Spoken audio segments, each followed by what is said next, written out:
Imagine being one of the richest and most powerful men in Rome, advisor to an emperor, a renowned philosopher, and a celebrated playwright. Now, imagine losing everything, sentenced to death by the very man you once guided. This is the untold story of Seneca, the Stoic thinker whose wisdom still shapes lives today. Seneca wasn't just a philosopher, he was a statesman, a playwright, a mentor to one of Rome's most infamous emperors, and a man who embodied the principles of Stoicism even in his final moments. Born into privilege, he climbed the ranks of Roman society, wielding incredible influence.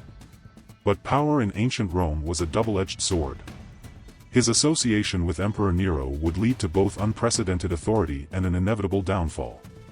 Today, we're diving deep into the rise, wisdom, and tragic demise of Seneca, uncovering how his teachings continue to shape the way we think about resilience, virtue, and the power of the mind. The early years, the making of a philosopher.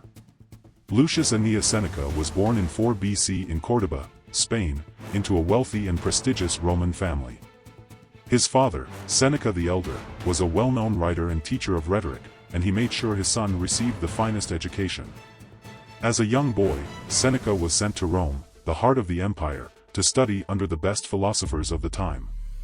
It was here that he was introduced to Stoicism, a school of thought that emphasized reason, self-control, and virtue as the keys to a fulfilled life. But Seneca's life wasn't easy.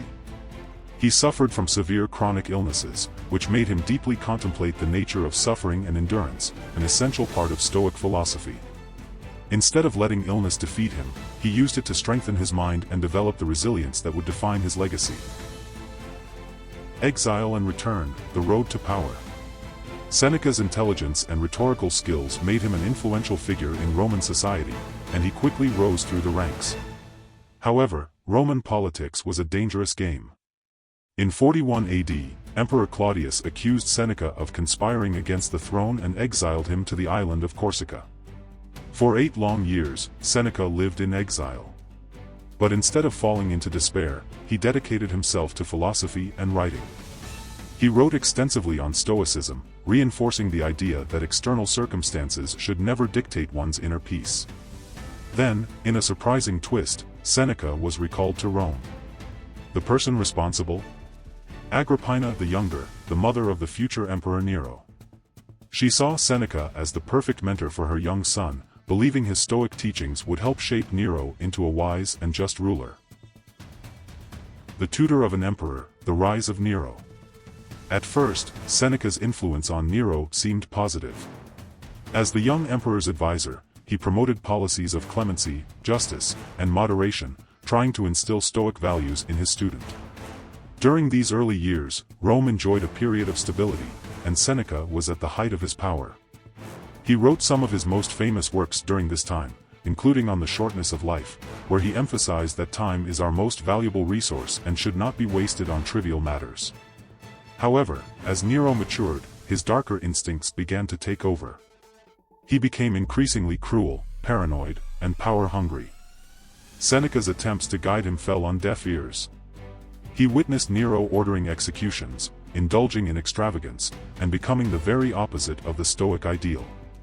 Realizing he could no longer control the emperor, Seneca withdrew from public life, hoping to distance himself from the inevitable chaos that was to come. The fall, betrayal, and death. By 65 AD, Nero had become completely unhinged, suspecting even his closest allies of betrayal. That year, a conspiracy against Nero known as the Pisonian Conspiracy was discovered. Although there was little evidence linking Seneca to the plot, his past influence and growing reputation made him a threat. Nero's decision was swift. Seneca was ordered to take his own life.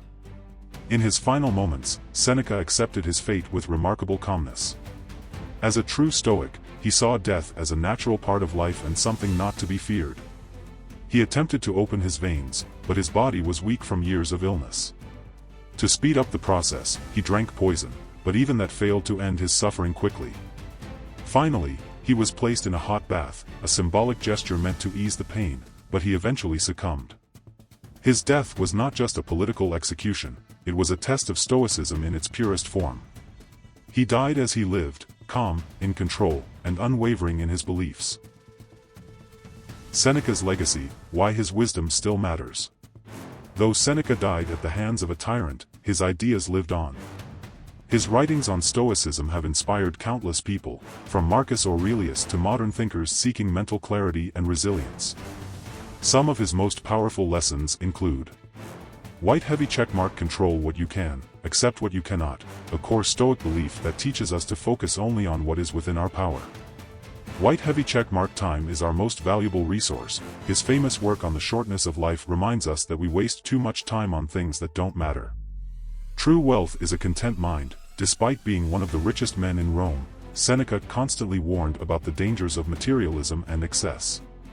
Even today, his wisdom is applied in psychology, business, leadership, and personal development, proving that the Stoic way of thinking is timeless. Seneca's story is one of power, wisdom, and tragic downfall. His life serves as a reminder that even in the face of betrayal, loss, and death, our principles define who we truly are. What do you think? Could you apply Stoicism in your own life? Let me know in the comments below. And if you enjoyed this deep dive into Stoicism, don't forget to like, subscribe, and hit the bell icon for more powerful insights from history's greatest minds.